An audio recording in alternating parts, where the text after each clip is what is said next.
La restauration d'une vie de prière et de jeûne puissante. La restauration d'une vie de prière et de jeûne n'est pas simplement un retour à une discipline spirituelle. C'est un retour à la source, un réalignement profond avec le cœur de Dieu. Beaucoup prient encore, mais peu expérimentent la puissance qui transforme, qui brise les chaînes et qui ouvre les cieux. Pourquoi? Parce que l'autel est parfois négligé, affaibli ou même abandonné. Si mon peuple sur qui est invoqué mon nom s'humilie, prie, cherche ma face, et s'il se détourne de ses mauvaises voies, je l'exaucerai des cieux. 2 Chroniques 7, 14. 1. Revenir à l'autel. La restauration commence toujours par un retour, comme l'a fait Élie lorsqu'il a réparé l'autel de l'Éternel avant que le feu ne descende. 1 Roi 18.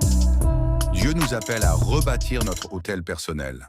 Un autel négligé produit une vie spirituelle sèche, mais un autel restauré attire la présence de Dieu. Pose-toi cette question. Mon autel est-il encore vivant? 2. La prière. Un canal de puissance. La prière n'est pas une routine religieuse, c'est une connexion vivante avec Dieu. Jésus-Christ lui-même, malgré sa puissance, se retirait régulièrement pour prier. Luc 5,16. La puissance que nous cherchons en public se construit dans le secret. Une vie de prière restaurée produit la sensibilité spirituelle, la direction divine, l'autorité dans le combat spirituel. Behavior 3. Le jeûne, une clé de domination spirituelle. Le jeûne n'est pas une option, c'est une arme. Lorsque la prière est combinée au jeûne, elle devient explosive dans le monde spirituel.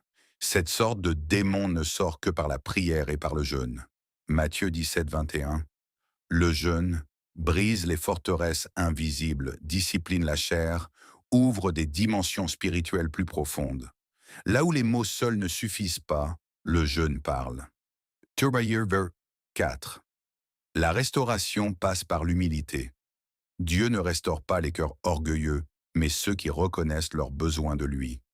Comme David qui criait « Crée en moi un cœur pur, ô Dieu » Psaume 51. La restauration commence quand? Tu reconnais ta sécheresse, tu as soif à nouveau de Dieu. Tu décides de changer. 5. Les résultats d'une vie restaurée. Quand la prière et le jeûne sont restaurés, alors les cieux s'ouvrent.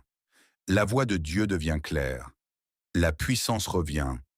Les victoires deviennent visibles. Tu ne seras plus seulement un croyant, mais un porteur de feu. Il faut retenir que la restauration d'une vie de prière et de jeûne puissante est un appel urgent. Dieu cherche encore des hommes et des femmes prêts à se tenir à la brèche. Ce n'est pas Dieu qui s'est éloigné.